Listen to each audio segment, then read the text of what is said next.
اللہ تعالیٰ کر سکتا ہے، کوئی اس کے لیے مشکل نہیں. وہ علی کل شیء قدیر، اسے ہر شے کی قدرت حاصل ہے. لیکن اصل بات جو ہے میں آپ کو بتانا چاہتا ہوں، یہ ہے سائیڈ ایشو. اصل ایشو ہے فلسطین کا جو شروع ہونے والا ہے. بھٹی دہکے گی وہاں.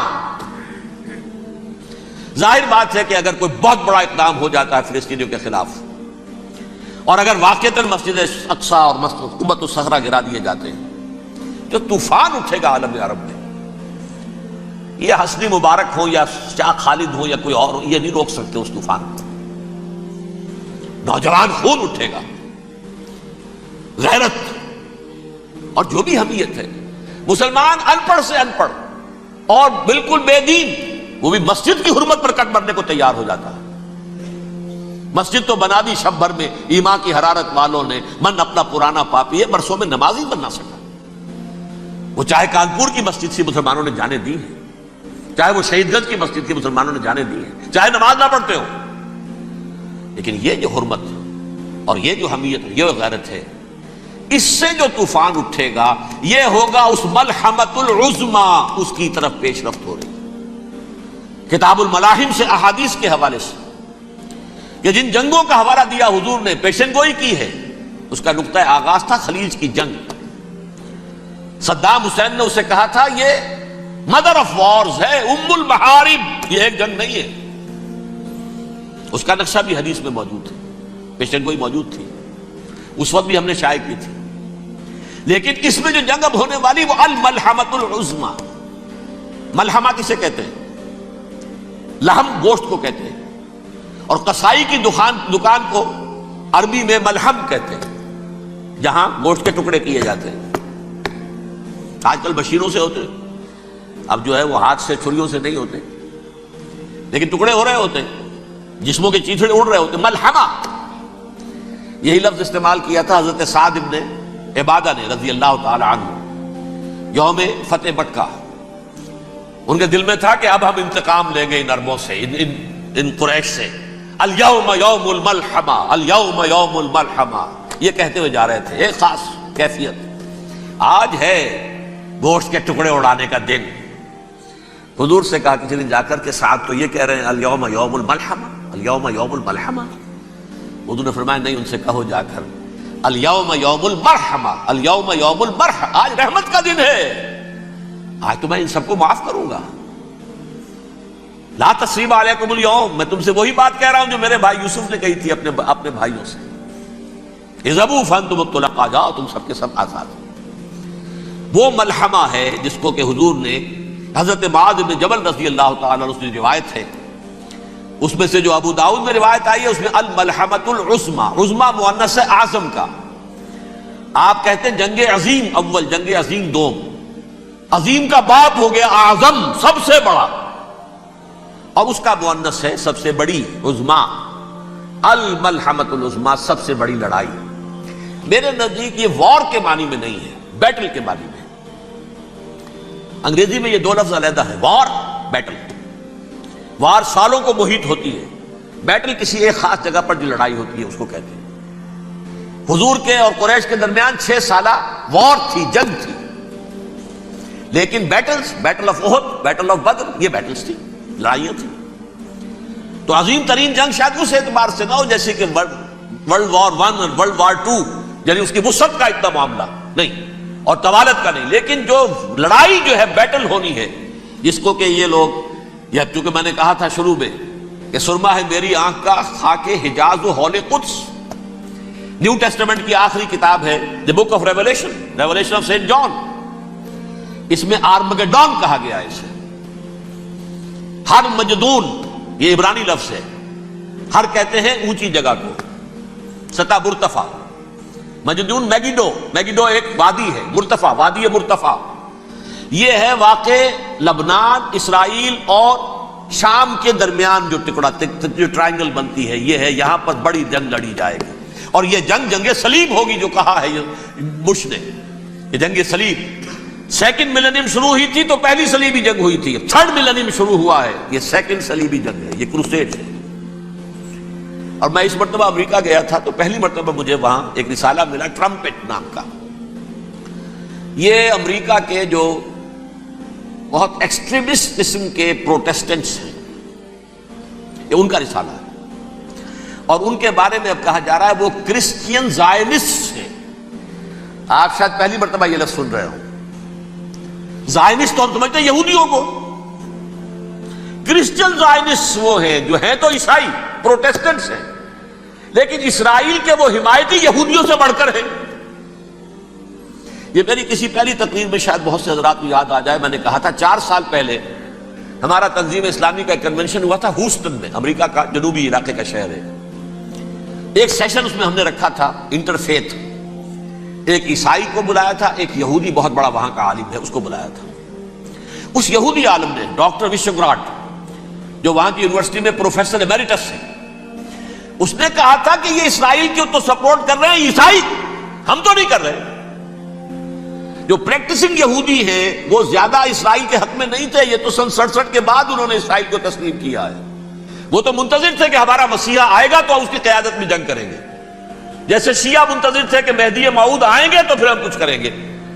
وہ امام خمینی نے کہا بھائی جب وہ آئیں گے آ جائیں گے، لیکن ہم کچھ راستہ کے لیے زائنسٹ نے آگے بڑھ کر ریاست قائم کر لی، اور جب یروشلم پر بھی پورا قبضہ کر لیا تب جو ہے در حقیقت مذہبی یہودی جو ہے پھر انہوں نے اپنایا ہے، اون کیا ہے، اور نئے سیٹلمنٹس جو بھی بنے ہیں وہاں پر اسرائیل میں، اس میں اکثر و بیشتر مذہبی یہودی آیا، اور بروکلن کے علاقے سے سب سے بڑھ کر آئے ہیں، جو امریکہ میں نیو یارک کا ایک جنوبی علاقہ ہے، بہت بڑا یہودیوں کا بہت بڑا گڑھ ہے۔ نیو یارک کو جیو یارک بھی کہا جاتا ہے، وہ تو اصل میں مرکز جو ہے وہ تو یہودیوں کا۔ اس حوالے سے وہاں پر جو کرسچن زائنسٹ کہلاتے ہیں وہ اسرائیل کے یہودیوں سے بھی بڑھ کر کہیں سپورٹر ہیں۔ بہرحال اس دوسری صلیبی جنگ کا معاملہ جو میں کہہ رہا تھا، ٹرمپٹ نامی رسالہ، اس کا ایک مضمون ہے دی لاسٹ کروسیڈ۔ اب یہ آخری کروسیڈ ہے جو شروع ہونے والا ہے۔ میں تو حیران ہوں کس قدر کھل کے وہ باتیں کرتے ہیں۔ رومن کیتھولکس کو وہ کہتے ہیں کہ یہ شیطان ہے، یہ پوپ شیطان ہے، یہ یورپ کو اس نے جمع کیا ہے کرسچینٹی کی بنیاد پر، اور اس میں زیادہ تر کیتھولکس ہیں۔ آپ کو معلوم ہے برطانیہ بڑی مشکل سے شامل ہوا ان کے ساتھ، اس لیے کہ وہ پروٹیسٹنٹ کا سردار تھا، ابھی پوری طرح نہیں ہے۔ یورپ جو ہے وہ رومن امپائر دوبارہ یہ کھڑی کر رہا ہے، اور در حقیقت یہ جو ہے یہودیوں سے بھی چھیننا چاہتے ہیں اسرائیل کو اور فلسطین کو، اور مسلمانوں سے بھی، اور یہ وہی کروسیڈ جو تھے اربن ثانی کے، اس کی تیاری کر رہے ہیں تاکہ وہاں پر عیسائی حکومت قائم ہو جائے، کیتھولکس کی، پوپ کی حکومت قائم ہو جائے، جیسے ایسٹ تیمور میں کر دی گئی۔ ایسٹ تیمور میں کون سی حکومت بنی ہے؟ رومن کیتھولک اسرائیل میں بنے، تاکہ یہ سارے مقامات مقدسہ جہاں اسرائیل پیدا ہوئے، بیت حضرت مسیح پیدا ہوئے، بیت لحم کہاں ہے؟ وہی ہے کہ نہیں؟ جہاں سے ریزریکشن ہوا ان کے خیال میں وہ کہاں ہے؟ وہیں پر ہے کہ نہیں؟ بڑے بڑے گرجے ان کے وہی ہیں۔ تو اس اعتبار سے ان کا کہنا یہ ہے یہ لاسٹ کروسیڈ کی تیاری ہو رہی ہے، یہ کیفور، اور ان کا کہنا یہ ہے کہ یہ پوری طاقت نیٹو کی جو ہے، یہ پہلے جرمنی سے لائی گئی بوسنیا، انہوں نے خود وہاں جنگ کروائی، انہوں نے خود وہاں پر ایتھنک کلینسنگ کروائی، پھر خود مصالحت کے لیے آ گئے، پھر کوسوو میں انہوں نے خود آگ بھڑکائی۔ یہ میں نہیں کہہ رہا، یہ وہ ٹرمپٹ رسالہ امریکہ سے چھپنے والا پروٹیسٹنٹس کا رسالہ ہے جو یہ کہہ رہا ہے۔ پھر انہوں نے کوسوو کے اندر کروایا، اور پھر وہ وہاں پر پیس فورس کی حیثیت سے آ گئے۔ اب وہ میسیڈونیا میں کروا رہے ہیں اور وہاں داخل ہو گئے ہیں۔ اگلا قدم ان کا سائپرس ہوگا، سائپرس میں ترکوں کو اور وہ گریکس کو لڑائیں گے اور وہاں آ جائیں گے، وہاں سے ایک چھلانگ لگائیں گے اور یہ فلسطین میں پہنچیں گے، اور یہ وہاں پر ایک رومن امپائر، اپنی پرانی رومن امپائر کی طرح کی رومن کیتھولک ریاست قائم کرنا چاہتے ہیں۔ تو وہاں امریکہ کے عیسائیوں میں بھی کوئی ایک طبقہ نہیں ہے، کیتھولکس بھی ہے، کیتھولکس زیادہ نہیں ہے ہمدرد، لیکن اب تابع ہو چکے ہیں۔ اسحاق ریبین نے جب یہ پیس ٹاک شروع ہوئی تھی، آپ کو یاد ہوگا شاید، کہ جب وہ آیا تھا واشنگٹن سے واپس فلسطین اسرائیل، تو پہلے روم میں رکا for an audience with the pope, اور پوپ کو اس نے ایک مرتبان سا پیش کیا تھا، حضرت سلیمان علیہ السلام کے زمانے کا مرتبان، اور کہا تھا دیکھیے 3000 برس تک ہم نے اس کی حفاظت کی ہے، اب یہ میں آپ کے حوالے کر رہا ہوں۔ اس کے بعد سے پوپ جو ہے بالکل رام ہو گیا، اور وہ عیسائیوں کے ساتھ اور یہودیوں کے ساتھ ان کا پورا معاہدہ ہو۔ اب پورا عیسائی ورلڈ جو ہے ویسے تو مجموعی یہودیوں کے شکنجے میں ہے، البتہ ان کے اندر بھی جھگڑے ہیں۔ جو وہاں پر وائٹ کرسچن ملیشیاز ہیں وہ ایکسٹریمسٹ ہیں کیتھولکس. ان کے نزدیک دشمن نمبر 1 یہودی، دشمن نمبر 2 مسلمان، دشمن نمبر 3 جو یورپ میں کالے ہیں، ایفرو امریکن، چاہے وہ عیسائی ہو گئے ہوں، کوئی بھی ہو. یہ 3 دشمن ہیں جن سے انہوں نے کلینز کرنا ہے، صاف کرنا ہے ان کے خیال کے مطابق امریکہ کی سوسائٹی کو. اولاً یہود، پھر مسلمان، اور پھر یہ جو کالے ہیں. لیکن دوسری طرف پروٹیسٹنٹس کے اندر ایکسٹریمسٹ وہ ہیں جنہیں کہا جا رہا ہے یہ کرسچین زائنسٹ ہیں، یہ اسرائیل سے بڑھ کر سپورٹرز ہیں. بہرحال یہ اب جنگ ہوگی، اس کا نتیجہ کیا نکلے گا یہ تو اللہ ہی جانتا ہے. اب میں آخری بات کی طرف آ رہا ہوں. آخری نتیجہ تو جو بھی کچھ اپس اینڈ ڈاؤنز آئیں گے. تلک الایام نداولها بین الناس. آخری نتیجہ ڈراپ سین وہ یہ ہوگا کہ اللہ کے دین کا بول بالا ہوگا اور پوری دنیا پر محمد کے لائے ہوئے دین صلی اللہ علیہ وسلم کی حکومت قائم ہوگی. وہ گویا قیامت کی تمہید ہوگی، اس کے بعد بس قیامت آئے گی. کیونکہ مقصد کائنات، تخلیق کائنات پورا ہو جائے گا. پوری مخلوقات کے اندر مقصد تخلیق، کلائمیکس آف کریشن محمد الرسول اللہ صلی اللہ علیہ وسلم.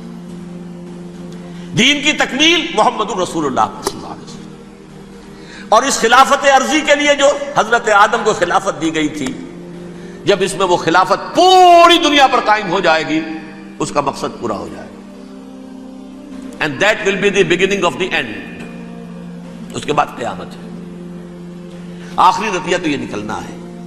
اس سے پہلے سزائیں ہمیں بھی مل رہی ہیں. اور یہاں میں کانٹے کی بات جو چھوڑ گیا تھا اس کو بیان کر دوں. اللہ نے اس مغضوب علیہم قوم کو، اس ملعون قوم کو کیوں اب تک چھوٹ دیے رکھی؟ میں بتا چکا ہوں یہ بڑے عذاب کے مستحق ہو چکے تھے حضرت عیسیٰ علیہ السلام کے زمانے میں. چھوٹ دی ہے ابھی تک ہے، بلکہ ایک مرتبہ ابھارا ہے. 1900 برس کے بعد ابھرے ہیں یہ. بالفور ڈیکلریشن 1917، سن 70 عیسوی کے بعد، تقریباً 1900 برس، 1850 برس تو ہے کم سے کم. پھر creation of Israel 1948، 1967 extension of Israel, یروشلم پر قبضہ. یہ سارا جو ہے کیوں ہے؟ اللہ تعالیٰ اس خیر امت محمد صلی اللہ علیہ وسلم، اس کے بہترین حصے کو سزا ان ملعونوں کے ہاتھوں دے رہا ہے. کیوں؟ جو جرم انہوں نے کیا تھا وہی ہم نے کیا. انہوں نے اللہ کی کتاب کو پیٹھ کے پیچھے پھینکا. نبذ فریق من الذین اوتوا الکتاب کتاب اللہ وراء ظہورہم. ہم نے اپنی پیٹھوں کے پیچھے پھینکا کہ نہیں؟ کولونیل رول سے آزاد ہوئے، کہیں اسلامی قانون نافذ کیا، کہیں اسلامی نظام قائم کیا؟ تو جو جرم ان کا تھا وہی ہمارا ہے. اور ہم خیر امت ہیں، اور ہمارے میں سے خیر ترین عرب ہیں. ان پر اللہ کا فضل، ان کی مادری زبان میں اللہ کی کتاب موجود ہے. پھر انہوں نے اللہ کے دین کو پیٹھ دکھائی. جو ملک آزاد ہوا کولونیل رول سے، یا اس نے قبلہ کر لیا اپنا ماسکو کی طرف، یا کر لیا واشنگٹن کی طرف. کسی نے مکے کو قبلہ بنایا. یہ بدترین سزا ہے. ویل للعرب من شر قد اقترب. اور ترمذی شریف میں تو یہاں تک روایت ہے، من اقتراب الساعۃ ہلاک العرب. قیامت کے قرب کی ایک نشانی یہ بھی ہوگی کہ عرب ہلاک ہو جائے. ایک حدیث میں الفاظ آتے ہیں کہ حضور نے جب کہا یہ ہوگا یہ ہوگا یہ ہوگا، یہ بربادی آئے گی، تو کسی زوجہ محترمہ نام میں بھول رہا ہوں، انہوں نے پوچھا کہ عرب اس دن کہاں ہوں گے؟ فرمایا العرب یومئذ قلیل، بہت کم. آخری خاتمہ ہونا ہے یہود کا حضرت مسیح علیہ السلام کے ہاتھوں. وہ عذاب جو 2000 برس تک ان سے ٹلا رہا وہ آئے گا، اور ان کے رسول ہی کے ہاتھوں آئے گا. لیکن اس سے پہلے مسلمانوں پر یہ عذاب آ رہا ہے. ہولوکاسٹ کے درجے کا عذاب آ رہا ہے. البتہ ہم پاکستانی اس میں یوں سمجھ لیجئے کہ وہ تو خبریں موجود ہیں احادیث میں، وہاں تو جو ہونا ہے ہونا ہے. اتنے انسان مریں گے کہ ایک پرندہ جو ہے اڑتا چلا جائے گا، وہ نہیں چاہے گا کہ نیچے اترے تو کسی لاش پر اترے، اسے جگہ نہیں ملے گی زمین خالی کر کہیں اتر سکے، تھک ہار کر گرے گا، مرے گا تو بھی لاش کے اوپر گرے گا. یہ الفاظ ہے حضور صلی اللہ علیہ وسلم. الملحمۃ العظمیٰ الملحمۃ الکبریٰ، یہ لاسٹ کروسیڈ. ٹرمپٹ اخبار نے، میں اس کا فوٹو سٹیٹ بھی کبھی آپ کو دکھا دوں، ویسے میرے ساتھ ہے وہ رسالہ ٹرمپٹ، دی لاسٹ کروسیڈ، اس کی تیاری ہو رہی ہے. وہ الملحمۃ العظمیٰ اور ملحمۃ الکبریٰ جو ہے وہ آنے والی ہے. ابن ماجہ میں اس کبریٰ کہا ہے، اکبر کا مؤنث کبریٰ، ملحمہ کبریٰ سب سے بڑی جنگ، اور ملحمہ عظمیٰ سب سے عظیم جنگ. یہ ہوگی اور بہت جلد ہوگی.